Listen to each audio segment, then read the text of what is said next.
राधे राधे दोस्तों, कैसे हैं आप। आज मैं लेके आई हूँ आपके लिए शरद पूर्णिमा पूजा विधि और व्रत कथा।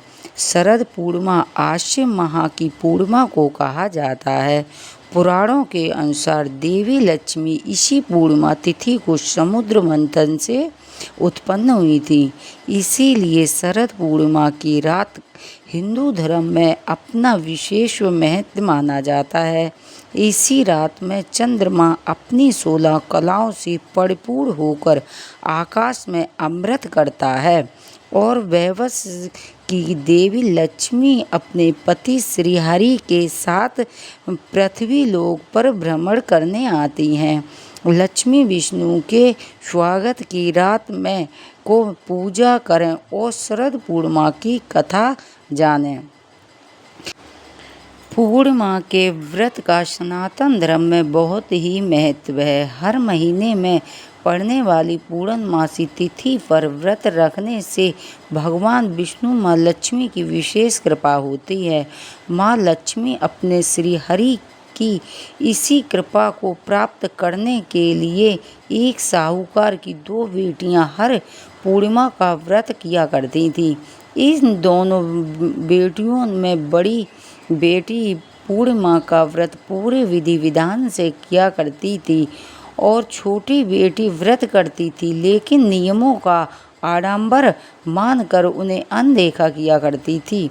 विवाह योग्य होने पर साहूकार ने अपनी दोनों बेटियों का विवाह कर दिया। बड़ी बेटी के घर समय पर स्वस्थ संतान ने जन्म लिया। संतान का छोटी बेटी के घर भी हुआ, लेकिन उसकी संतान पैदा होते ही दम तोड़ देती थी। 2-3 बार ऐसा होने पर उसने एक ब्राह्मण को बुलाकर अपनी व्यथा कही और धार्मिक उपाय पूछा।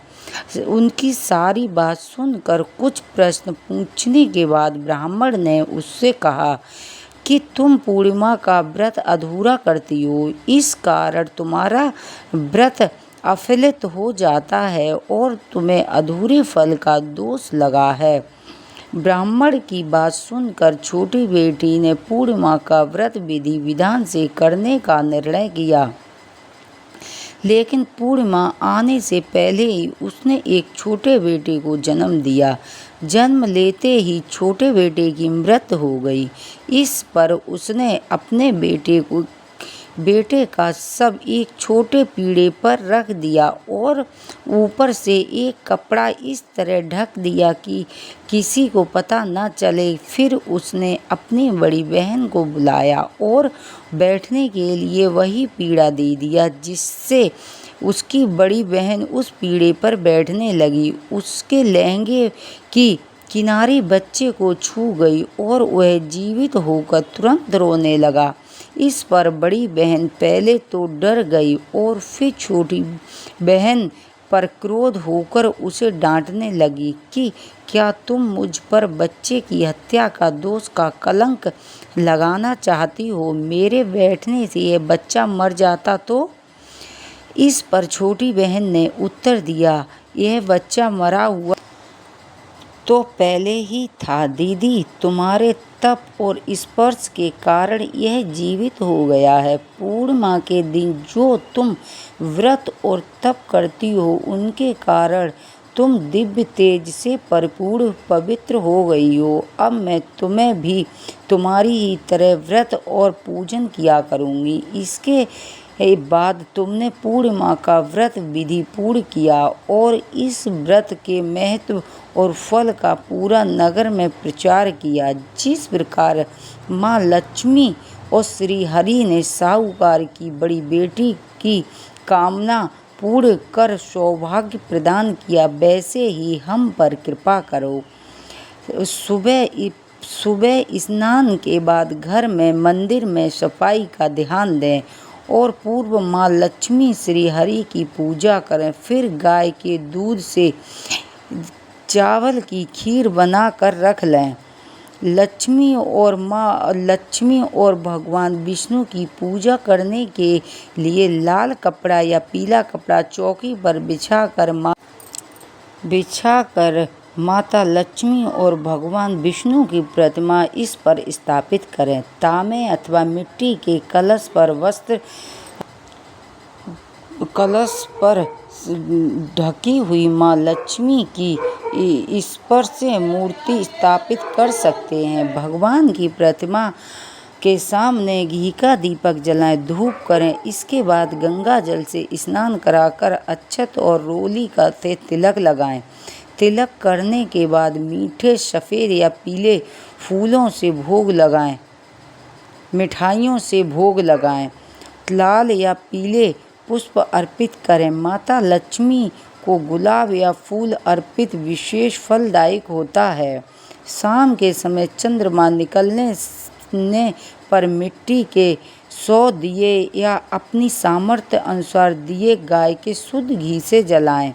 इसके बाद खीर को कई छोटे बर्तन में भरकर छलनी से ढककर चंद्रमा की रोशनी में रख दें। फिर पूरी रात रखे रहने दें। तड़के 3 बजे या 4 बजे तक इसके बाद शुभ मुहूर्त हो जाता है। जागते हुए विष्णु सहस्त्र नाम का जप, श्री सूक्तम का पाठ, भगवान श्री कृष्ण की महिमा, कृष्ण मधुराष्टम का पाठ और कनकधारा स्तोत्र का पाठ करना चाहिए। पूजा की शुरुआत में भगवान गणपति की आरती अवश्य करें। अगली सुबह ब्रह्म मुहूर्त में स्नान करके उस खीर को माँ लक्ष्मी को अर्पित करें और प्रसाद रूप में वह खीर घर में परिवार के सदस्यों में बांट दें। इस प्रकार जगत पालन और ऐश्वर्य प्रदायिनी की पूजा करने से सभी मनोवांछित कार्य पूरे होते हैं। साथ ही इस तरह से कर्ज से मुक्ति मिलती है। बोलो सत्यनारायण भगवान की जय। ओम जय जगदीश हरे, स्वामी जय दीनानाथ हरे। भक्ति जनों के संकट, दासी जनों के संकट, क्षण में दूर करे। ओम जय जगदीश हरे।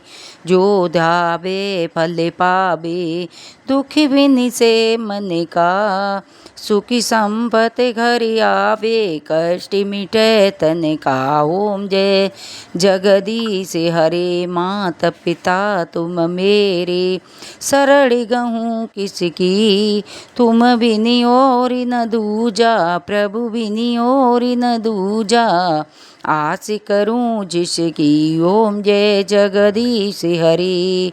तुम पूर्ण परमात्मा, तुम अंतर्यामी, जगत पिता जगदीश्वर, तुम सबके स्वामी। ओम जय जगदीश हरे। तुम करुणा के सागर, तुम पालन करता, मैं मूर्ख खल कामी, मैं सेवक तुम स्वामी, कृपा करो वरिता। ओम जय जगदीश हरे। तुम हो एक अगोचर, सबके प्राणपति, किस विधि मिलूं दया में, तुम हो मैं कुमिति। ओम जय जगदीश हरे। दीन बांध दुख हरिता, ठाकुर तुम मेरे, प्रभु रक्षक तुम मेरे, अपने हाथ उठाओ, अपनी शरण लगाओ, द्वार पड़ा तेरे। ओम जय जगदीश हरे। विषय विकार मिटाओ, पाप हरो देवा, सदा भक्ति बढ़ाओ, संतन की सेवा। ओम जय जगदीश हरे। तन मन धन सब कुछ है तेरा, तेरा तुझको अर्पण क्या लागे मेरा। ओम जय जगदीश हरे। श्री श्याम सुंदर जी की आरती जो कोई नर गावे, स्वामी प्रेम सहित गावे, कहत शिवानंद स्वामी, भजत हरि हरि स्वामी, मन वांछित फल पावे। ओम जय जगदीश हरे। बोलो सत्यनारायण भगवान की जय। यदि हमारी कहानी आपको अच्छी लगती हो तो हमारे चैनल को सब्सक्राइब करें, वीडियो को लाइक करें। जय श्री